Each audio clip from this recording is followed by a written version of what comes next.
Masechet Ktuvot, résumé du Daf Dalet.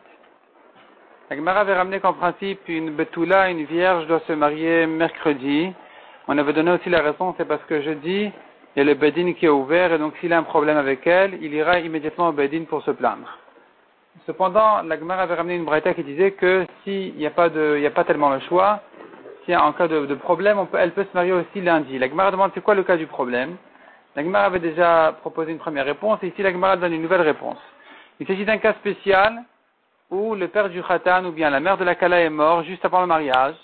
Et dans ce cas-là, on doit se marier immédiatement pour ne pas perdre le repas. Puisque le père du Khatan et la mère de la Kala sont ceux qui s'occupent de leur enfant pour le marier, plutôt que le contraire, c'est-à-dire si c'était la mère du Khatan ou le père de la Kala, on aurait reporté le mariage. Mais ici, que c'est le père du Khatan et la mère de la Kala qui sont ceux qui s'occupent donc du mariage, ils sont morts, donc il ne faut pas perdre le repas de mariage qui est déjà prêt. Et dans ce cas-là, on met le mort de côté et ils font le mariage. Ils font aussi les rapports de mitzvah la première fois. Et puis, on enterre le mort. Et là, il commence 7 jours de fête. Et encore 7 jours de deuil ensuite. Pendant ces 14 jours-là, il faut séparer le khatan de la kala pour ne pas qu'ils s'oublient et qu'ils aient des relations interdites à cause du deuil. Pendant les 30 jours, cependant, la kala peut se maquiller, se soigner, de manière à ce qu'elle soit appréciée par son mari. Et la Gemara dit, la Gemara d'abord ajoute une précision sur la viande ici, dans quel état est exactement la viande, parce que des fois c'est pas du perdu, des fois ça peut se vendre la viande, des fois ça ne peut pas se vendre. Le principe il est de savoir que si c'est de la viande perdue, dans ce cas-là, on va maintenir le mariage. Si c'est de la viande qui par contre peut être vendue, on va retarder le mariage et vendre la viande entre-temps.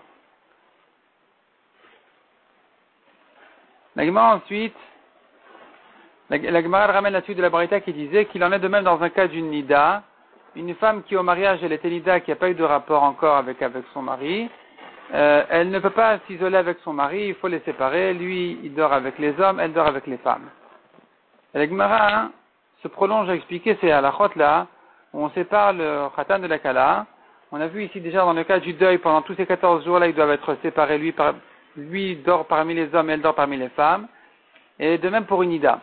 Et la Gemara dit qu'en réalité, il faudrait quand même distinguer entre les cas. C'est que la nida, c'est que s'il n'y a jamais eu de rapport entre eux, qu'on craint qu'ils s'oublient et qu'ils se retiennent pas. Et donc, il faut les séparer. Mais dès qu'il y a une première fois des rapports, on n'a pas besoin de séparer le khatan de la kala. Quand elle est nida. Par contre, dans le cas du deuil, ici, malgré qu'il y a déjà eu des rapports entre eux, comme on a vu, il faut les séparer. Il faut les séparer de manière à ce qu'il n'en arrive pas de relations interdites. Et la Gemara explique de deux manières différentes. Soit, première manière, c'est de dire que le deuil, c'est moins grave à ses yeux que nida. Et donc là, il risque de se laisser aller. Dans le deuil, il faudrait donc le séparer malgré qu'ils ont déjà eu des rapports et que son yetzer hara, il est moins fort. Et on devra aussi distinguer entre le deuil de l'homme et le deuil de la femme, en disant c'est que si l'homme est en deuil, qu'il risque de... C'est-à-dire si c'est le deuil de l'homme, il risque de se laisser aller. Dans ce cas-là, il faut les séparer. Mais si c'est la femme qui est en deuil, elle ne va pas l'écouter. Elle voudra pas les relations à ce moment-là, et donc il n'y a pas besoin de les séparer.